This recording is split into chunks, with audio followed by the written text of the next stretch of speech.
Despite both sides accusing each other of minor violations, the new ceasefire between Israel and the Iranian-backed Hezbollah in Lebanon appears to be holding so far. It's the latest volley in the extremely fraught, deadly, and in some ways cyclical modern history of Israel-Lebanese relations. Let's go back to 1943, when Lebanon gained independence from France, which controlled it via a post-World War I League of Nations mandate.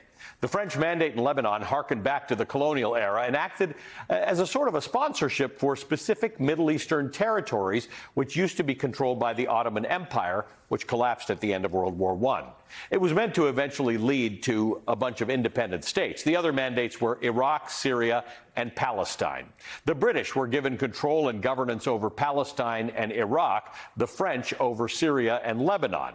Now, after World War II, the newly formed United Nations, which replaced the League of Nations, partitioned the British Palestine mandate into three entities: an Arab state, a Jewish state, and a separate internationally led city, Jerusalem.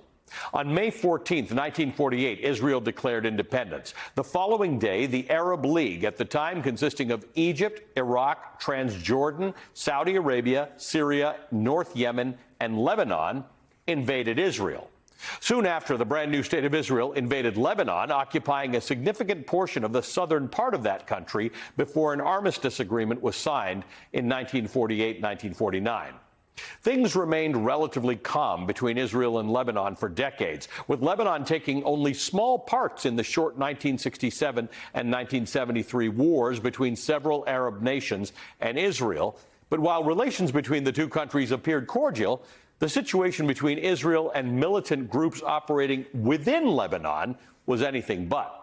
Beginning with its formation in 1964, the Palestine Liberation Organization, or PLO, based at the time in Lebanon, began attacks in Israel, responding to other Israeli attacks and leading to Israeli responses, and that situation escalated for several years. In 1973, Israel conducted an incursion by sea into Lebanon, killing several PLO leaders. This was in response to the assassination of multiple members of the Israeli delegation at the Munich Olympics the year before. It's important to note that during this time, the PLO also clashed militarily and politically with the actual Lebanese government and its military. A civil war in Lebanon broke out in 1975 between the Lebanese government and the Christian militias on one side, and the PLO, made up of both Muslims and Christians, and the Druze militias on the other.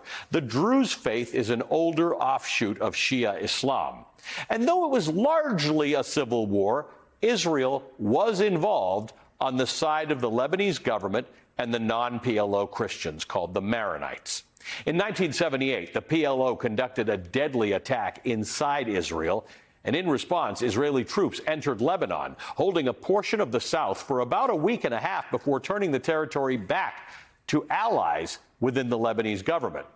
A similar situation occurred 4 years later, in 1982, when Israel again entered Lebanon following a PLO attack, this time reaching nearly as far north as Beirut before occupying a southern portion of Lebanon consisting of about 10% of the country. And Israel stayed there for 18 years until the year 2000. Notice I haven't mentioned Hezbollah yet. Hezbollah is neither the PLO nor the Lebanese army. Hezbollah was formed in Lebanon in response to that 1982 Israeli invasion into an occupation of Lebanon. And notably, it was the only militia that was not forced to disarm as part of the Taif Agreement, which ended the Lebanese Civil War in 1989. Hezbollah has since grown in power, becoming what's being called a state within a state, and controlling significant portions of Lebanon, mainly in the south. And while it does operate a political entity in parliament, it mainly exists as a separate fighting force with significant influence inside Lebanon. Throughout Israel's 18-year occupation, and for several years, there were constant attacks back and forth, with a cross-border raid conducted by Hezbollah leading to a deadly month-long war in 2006, which ended via a UN-brokered ceasefire.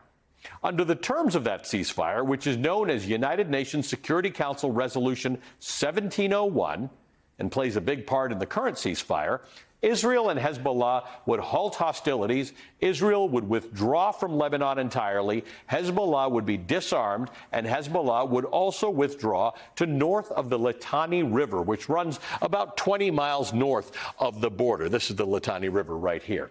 The Lebanese army and a United Nations force would then operate in that area, this buffer zone over here.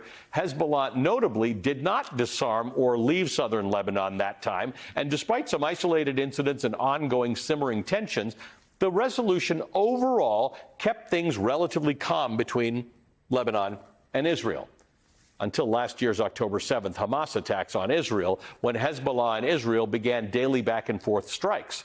The situation escalated dramatically starting this September when Israel intensified its attacks, using everything from explosive-laden pagers and walkie-talkies to heavy missiles to target Hezbollah in and around Beirut, killing dozens of high-ranking officials, including its powerful longtime leader, Hassan Nasrallah.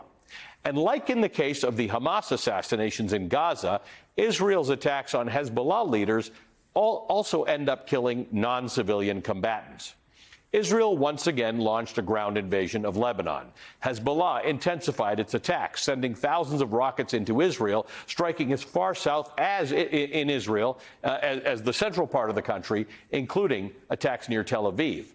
Amid the escalation in violence, there was also an increase in calls for a return to that UN Resolution 1701. And that resolution does indeed provide the framework for the New Deal, which went into effect on Tuesday, and which includes a halt in hostilities, a phased withdrawal of Israeli troops from Lebanon over the next 60 days, and Hezbollah withdrawing once again to north of the Litani River. The Lebanese army and the UN will oversee this and monitor this area.